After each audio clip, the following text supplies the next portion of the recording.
Les rendez-vous tunisiens vous tirent jusqu'au désert, mais il sera impossible de quitter la Tunisie sans voir Djerba.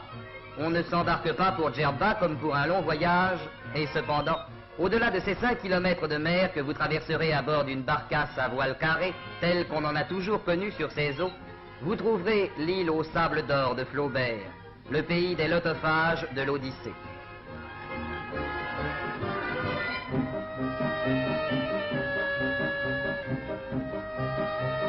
Cette terre silencieuse invite aux songes infinis, aux rêveries indistinctes.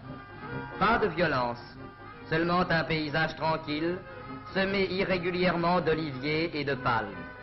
Pas d'industrie. La vie s'est arrêtée ici voici 1000 ans ou 2000 ans, ou davantage.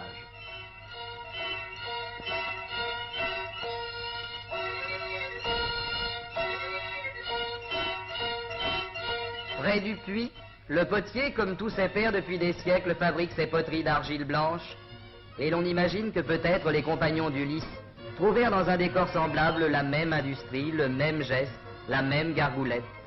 Djerba, terre de l'oubli, terre de l'éternité.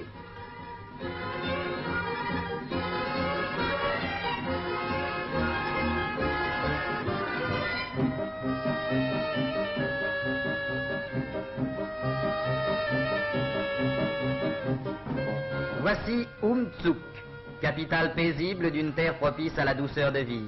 Maison calme, sous un ciel calme.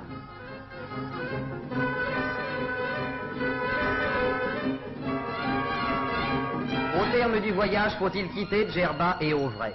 Abandonne-t-on jamais Djerba, ses paysages mélancoliques, sa mer tiède? La fable antique prétend qu'ici on oublie tout. Oubliera-t-on à ce dernier rendez-vous tunisien? Oubliera-t-on de repartir?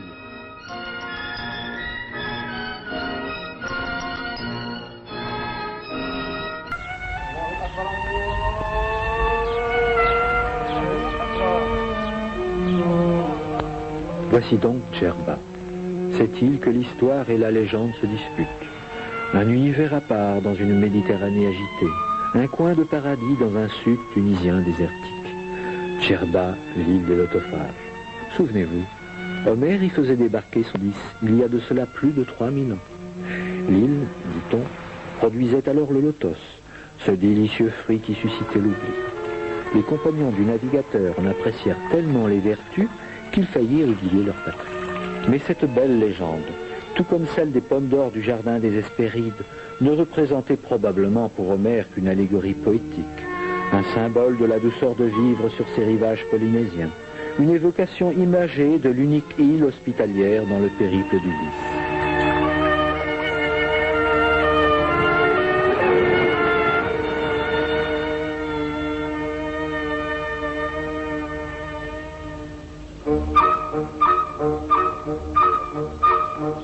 Qui donc disait que les légendes ont la vie dure? On en douterait en traversant une campagne djerbienne en apparence fermée sur elle-même. Un paysage naïf d'oliviers et de palmiers parsemés au hasard, des jardins à la mesure de l'homme, des sentiers tortueux et des clôtures pour soustraire aux regards indiscrets le Menzel familial. Le Menzel, cette austère bâtisse blanche à l'architecture si typique de Djerba. On la dirait un château fort avec ses tours d'angle carrés, une citadelle qui semble jurer avec l'hospitalité légendaire de l'île.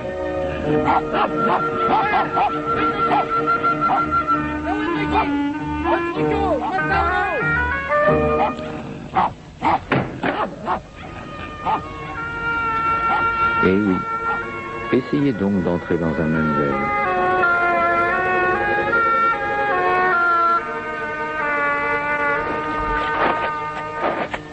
Mais une fois à l'intérieur, c'est un monde biblique qui s'offre à votre regard, soudain indiscret.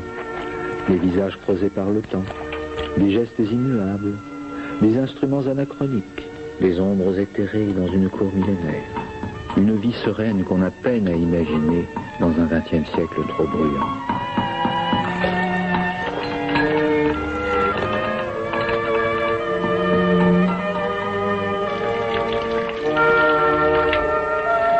C'est l'heure des ablutions. Dans les pièces longilignes du Menzel, la maîtresse des lieux s'empresse de brûler de l'encens pour éloigner les mauvais esprits. Pensera-t-elle à nous par hasard? On ne le saura jamais. Non, malgré les apparences, le djerbien n'est pas xénophobe. Il est tout simplement un individualiste, acharné à protéger sa vie privée et sa liberté dans le cadre du splendide isolement de son Menzel.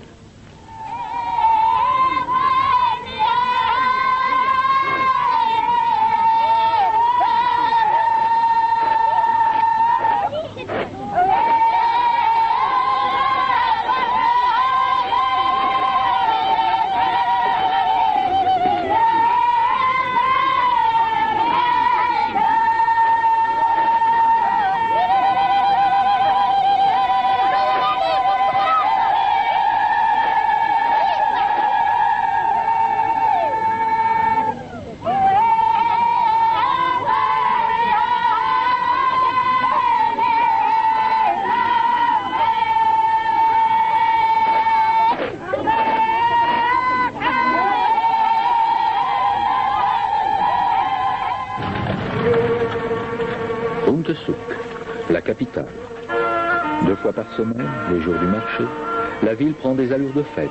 Les habitants de l'île s'y retrouvent pour acheter, vendre, expédier les formalités administratives ou simplement échanger des nouvelles. Jadis, on se retrouvait surtout dans le souk El Lafa pour offrir la laine patiemment travaillée par les femmes dans l'intimité du Menzel. Cette activité faisait alors la réputation de Djerba dans toute l'Afrique du Nord. Les temps ont changé. Dans cette ruelle bordée naguère de marchands de laine, il ne subsiste plus qu'un seul, vestige d'une époque probablement révolue.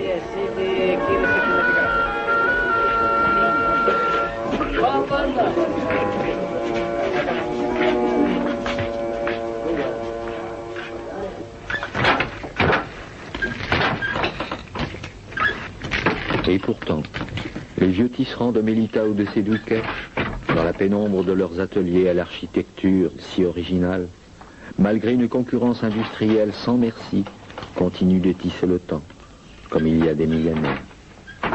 Mais la relève sera-t-elle assurée ?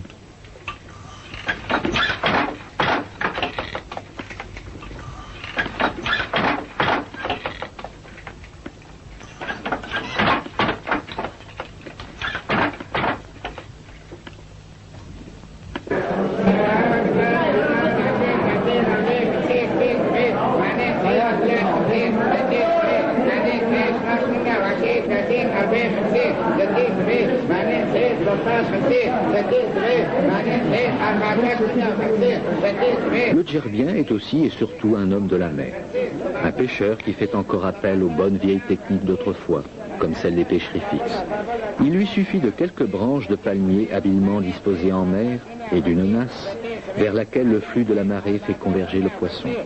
Puis, résolument traditionnaliste, il préfère ignorer la balance et vendre ses poissons à la criée dans de belles grappes qu'on dirait rassemblées par une main d'artiste, soucieux avant tout des formes et des couleurs.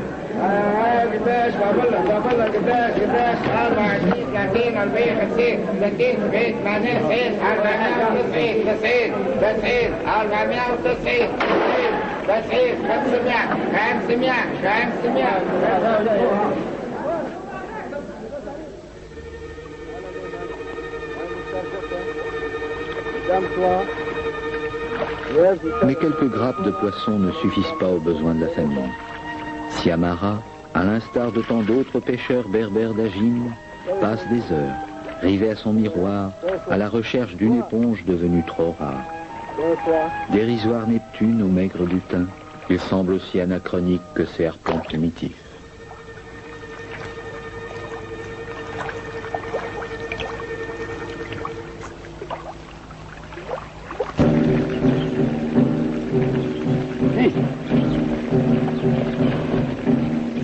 Bien que desservi par un climat aride et un sol souvent avare en eau, le djerbien est également un agriculteur ingénieux. Véritable homme orchestre, il lui arrive de passer selon les saisons de sa barque, vers son atelier de tissage ou encore vers son jenem, ce verger jalousement travaillé par toute la famille. Ainsi, dans les jardins de Marboubine ou de Midoun, la femme, coiffée de son antique pétase, autant que l'enfant ou le vieillard, s'attelle souvent à des instruments agricoles qu'utilisaient déjà les contemporains de Magon sur cette même terre, alors carthaginoise.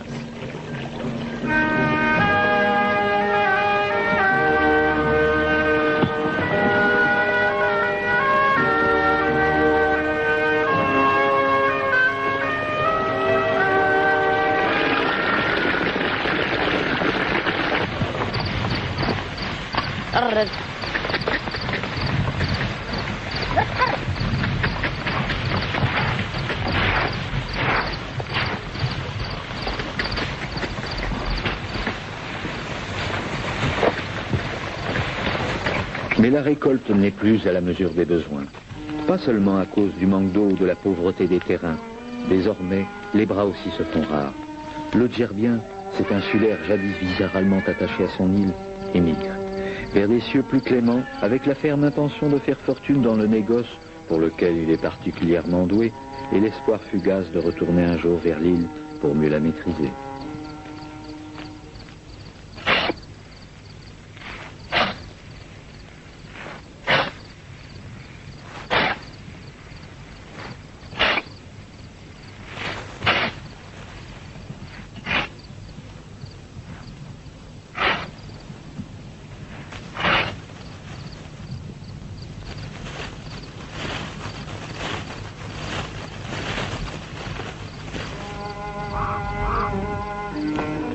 Entre-temps, le Menzel déjà délabré est livré aux vieux, aux femmes et aux enfants, qui peinent dans l'attente d'un hypothétique mandat ou d'un retour définitif, remis toujours à plus tard. Mais que l'homme soit ici ou ailleurs, la corvée de l'eau, c'est aussi rare à Djerba, revient traditionnellement à la femme. Avec le temps, elle en a pris son parti. Elle l'a même transformée en une occasion propice pour échanger les nouvelles entre femmes. La citerne prend alors les allures d'un salon où se traitent, entre deux jarres d'eau, les mariages les plus subtils et les affaires les plus compliquées.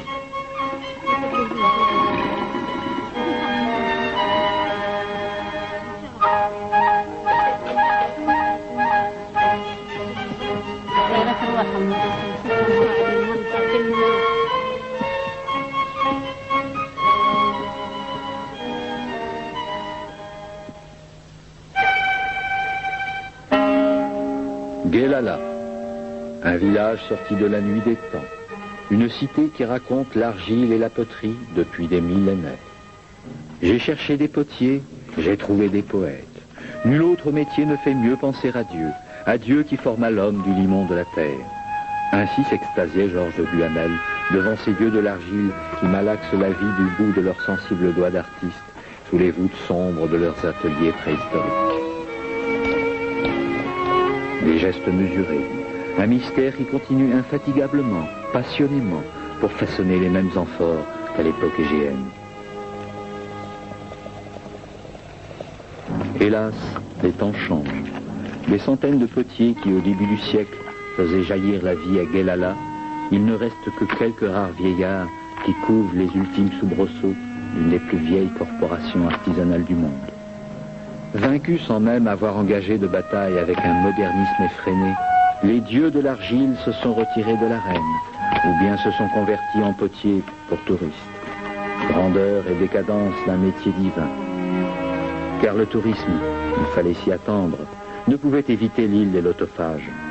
Entre lui et Djerba, une histoire d'amour et de haine s'est tissée au fil des ans. Une histoire qui n'a pas toujours eu les effets les plus heureux sur le charme archaïque de la vie djerbienne. Puisse ce feu prométhéen ne jamais s'éteindre.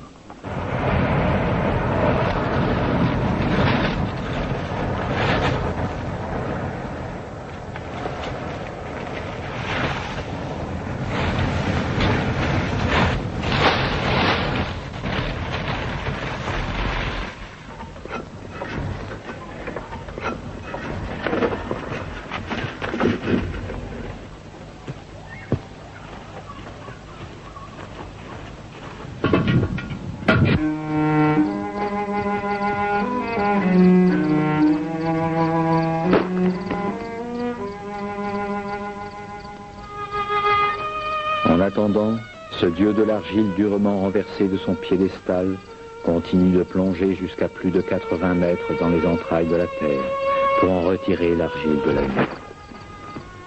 Lumière, obscurité, lumière, obscurité, tous les jours que Dieu fait, étrange Sisyphe dans les profondeurs.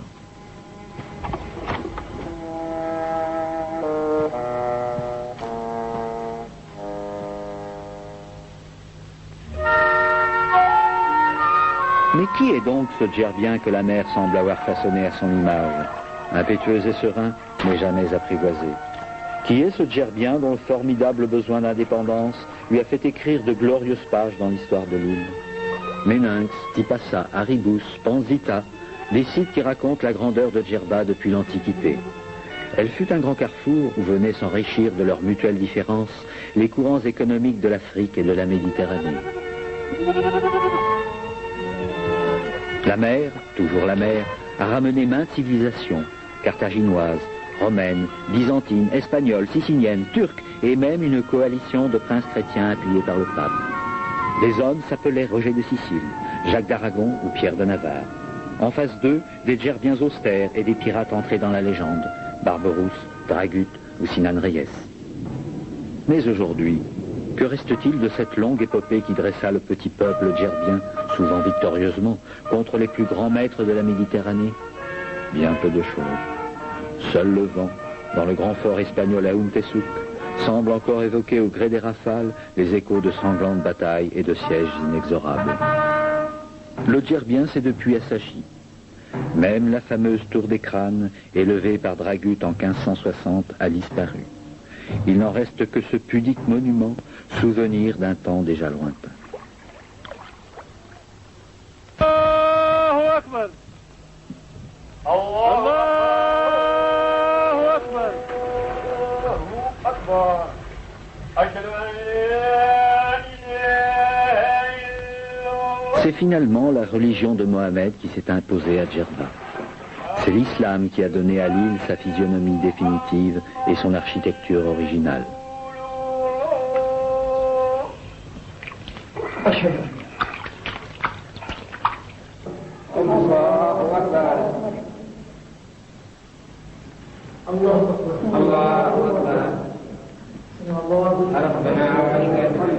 Cinq fois par jour, la prière.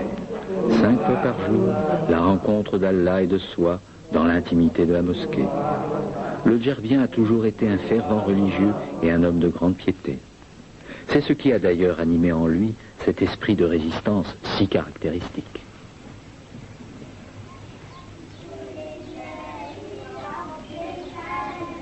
Ar-Rahman Ar-Rahim. Maliki Yawm Ad-Din. إياك نعبد وإياك نستعين اهدنا الصراط. Elles sont plus de 300 à se dresser dans la campagne djerbienne, immuables et immaculées, grâce aux efforts incessants des fidèles.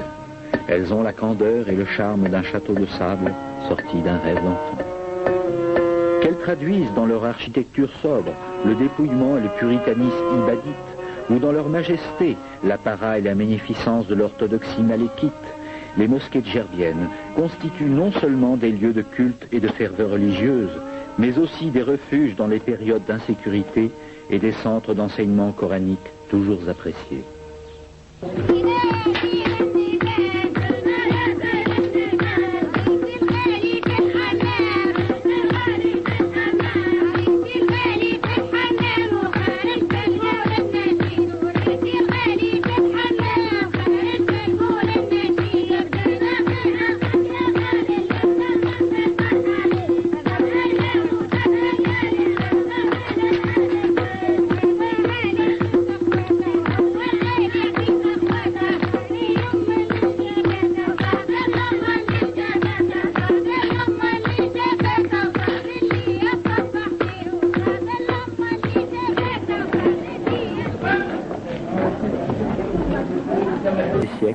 Conserve toujours ces minuscules boutiques de poupées comme pour narguer à un modernisme trop sûr de lui. Même le vieux Hamous, bijoutier d'une époque révolue, n'a fait qu'une unique concession au temps moderne, une dérisoire bouteille de gaz.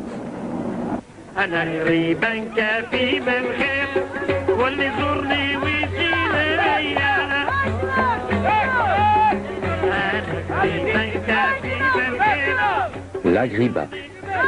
Une vente aux enchères? Un marché hebdomadaire? Un souk pittoresque pour touristes? Non, malgré les apparences. Nous sommes à la cérémonie annuelle du Purim, célébrée par la communauté juive de Djerba. Selon la tradition, les Juifs seraient arrivés dans l'île du Lotos il y a plus de 25 siècles après la prise de Jérusalem par Nabuchodonosor, emportant avec eux des manuscrits, des tables des lois et même certaines pierres du temple sur lesquelles ils auraient bâti le sanctuaire de l'Agriba. Depuis, ayant probablement goûté au Lotos, les Juifs sont restés fidèles à Djerba, cette île qui leur offrait en terre d'islam une magnifique tolérance, rare dans un monde déchiré par la haine.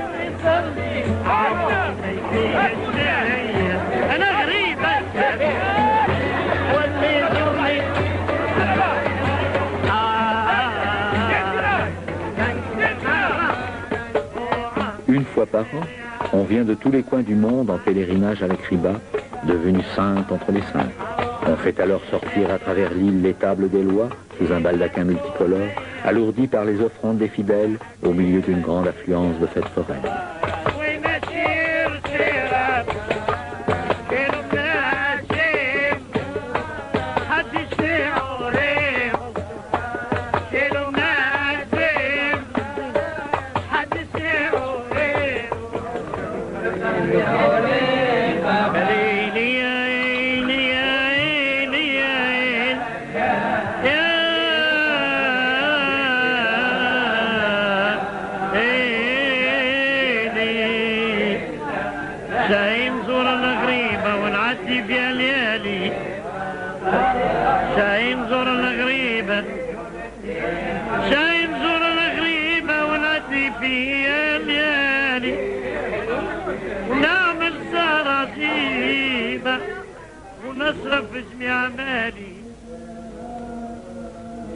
La fête s'est terminée.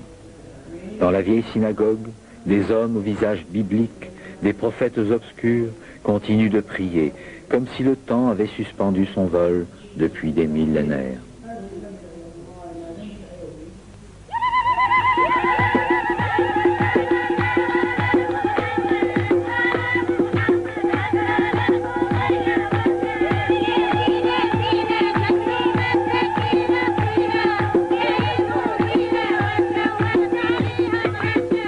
Marbouba, la bien-aimée, se marie.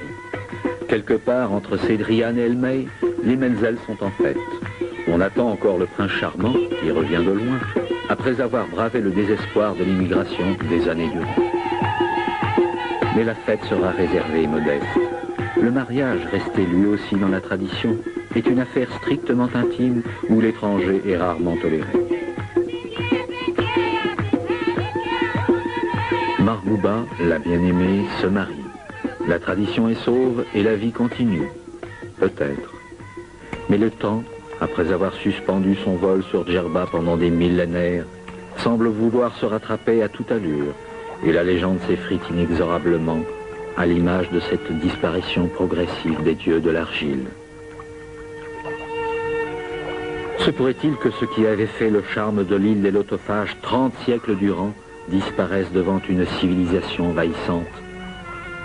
Que serait alors dans l'avenir l'île du Lotos sans le Lotos?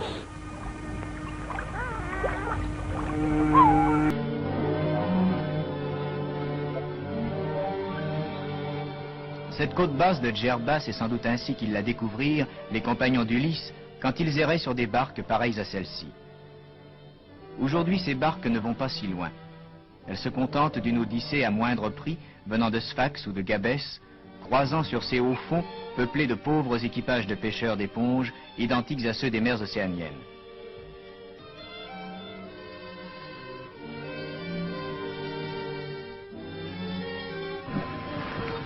Les fonds de Gabès étendent en effet des champs d'éponges exploités depuis la plus haute antiquité. Étendues de rochers où s'offrent à 15 mètres de profondeur des végétations sans éclat balancées par une houle tiède.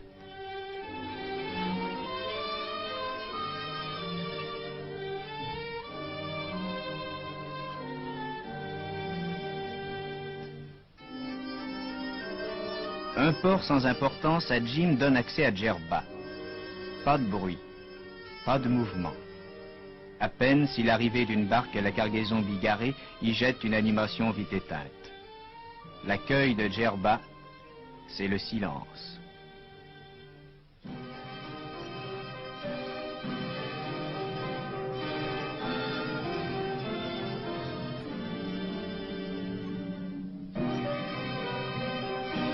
C'est dans cette paix incomparable, seulement troublée par le battoir rustique des laveuses de laine, que l'homme s'avance. Jeune garçon que son type et sa vêture désignent sûrement. C'est un jeune juif qui s'en va chercher fortune dans le vaste monde et qui, avant de partir, fait sa tournée d'adieu.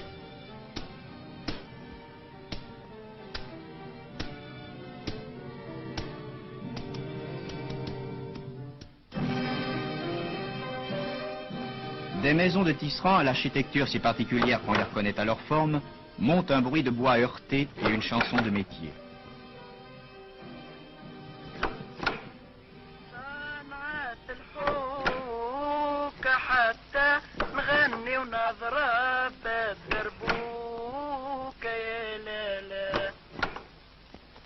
Adieu tisserand, fils de tisserand, père de tisserand, dont la vie se rythme au claquement des pédales.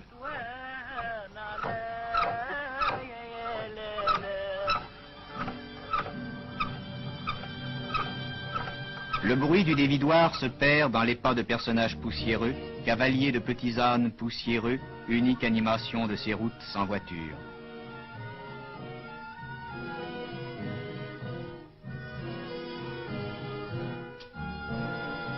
Adieu aussi aux potiers. Potier et tisserand, ce sont les deux métiers de l'île.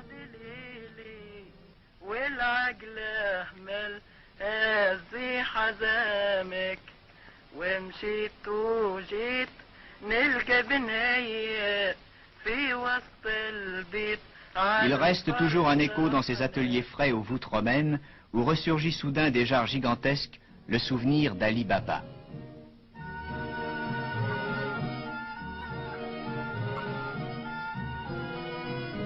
Un paysage unique et sans variété coule jusqu'à Oumsouk, la capitale. C'est un marché rustique comme couvert d'un brouhaha tranquille. Le seul endroit de l'île où le silence ne fasse jamais escale.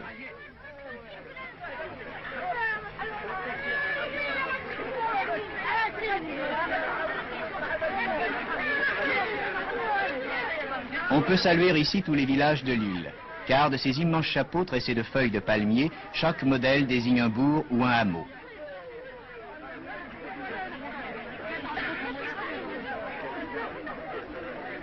Dans un coin du marché, le chapelier réserve une surprise.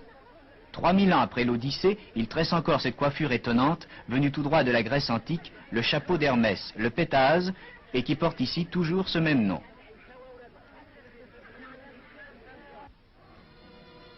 Autour, des fondoucs ombreux peuplés d'ânes, des rues tranquilles, où chacun va à de petites affaires et à de menues besognes. Sentez-vous qu'on est loin du monde.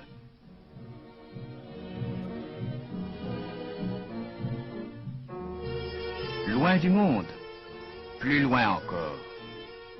Car Arak Bira, le grand quartier, renferme une communauté juive qui remonte, dit-on, à la construction du temple de Salomon. Ces murs croulants annoncent que la mort menace cette parcelle de Bible vivante, restée identique à ce qu'elle était au temps de Babylone.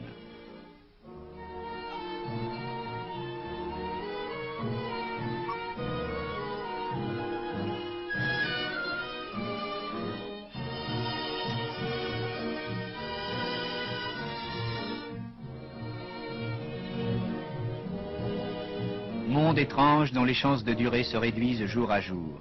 Cet îlot racial, préservé dans sa pureté originelle, n'est déjà plus aujourd'hui que l'épave d'un monde englouti.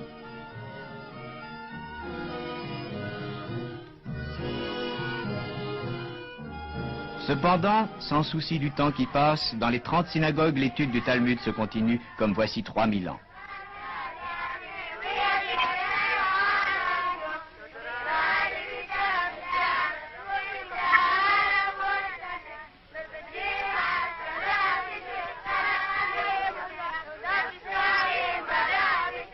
Cependant, dans leur bibliothèque close, les futurs rabbins reprennent-ils chaque jour les textes de la loi?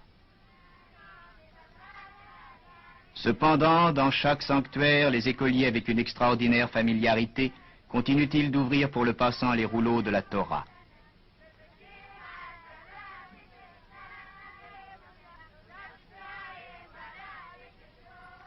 Il y a là, en dépit du temps qui menace ce monde immobile, comme un accent d'éternité.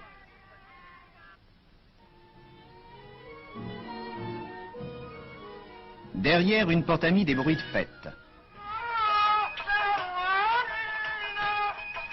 La jeune fiancée cloîtrée depuis 2 mois est aujourd'hui présentée aux femmes du village.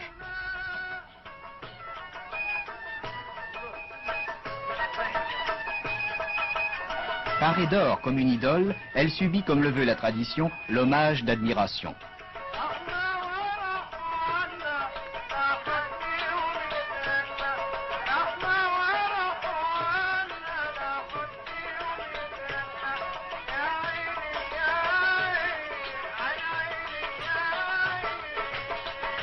Mais aucun regard d'homme ne doit effleurer ce visage avant le jour du mariage. Hors d'ici, malotru!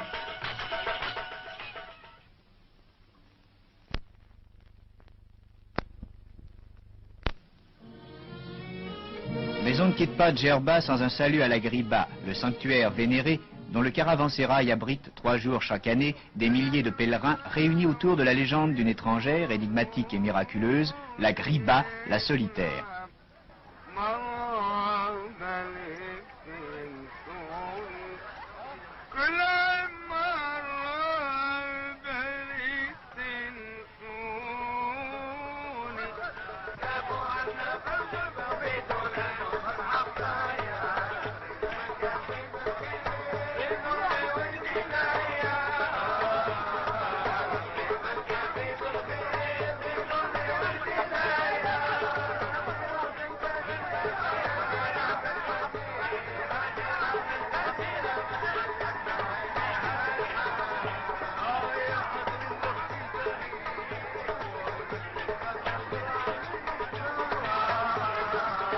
Ces jours-là, une procession familière conduit la Ménara, extraordinaire construction d'orfèvrerie, de tissus et de fleurs, à travers la campagne paisible.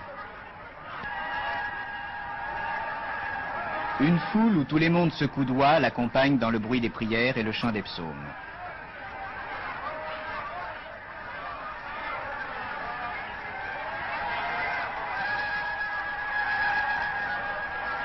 Au retour dans le sanctuaire, la Ménara, objet par objet, est dépouillée de ses ornements.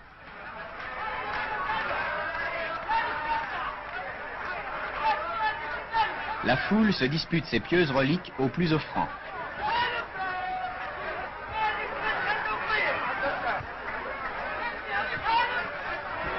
Les enchères se croisent, les billets de banque volent, et cet argent servira à l'entretien de la Griba.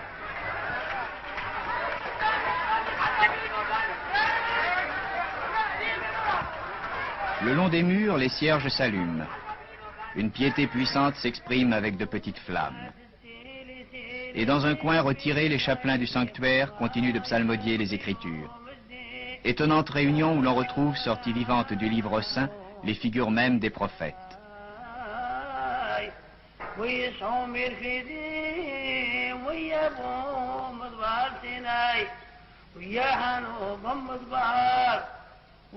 Alentour, les chants s'éteignent. La paix djerbienne regagne son inexprimable empire.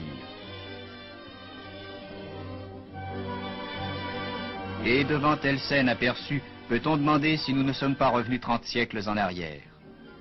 Moisson djerbienne, si pauvre, si purement biblique.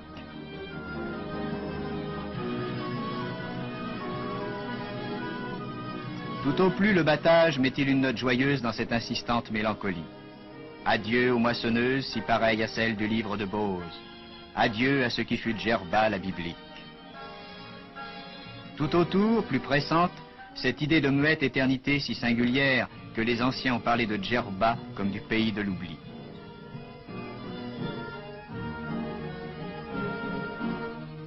Seul, dans les vergers, l'infini gémissement des puits continue à marquer la fuite d'heures qui n'ont ici ni durée ni valeur. Mais pour combien de temps? Combien d'années encore pourrons-nous dire en regardant Djerba? Aujourd'hui, il y a 3000 ans.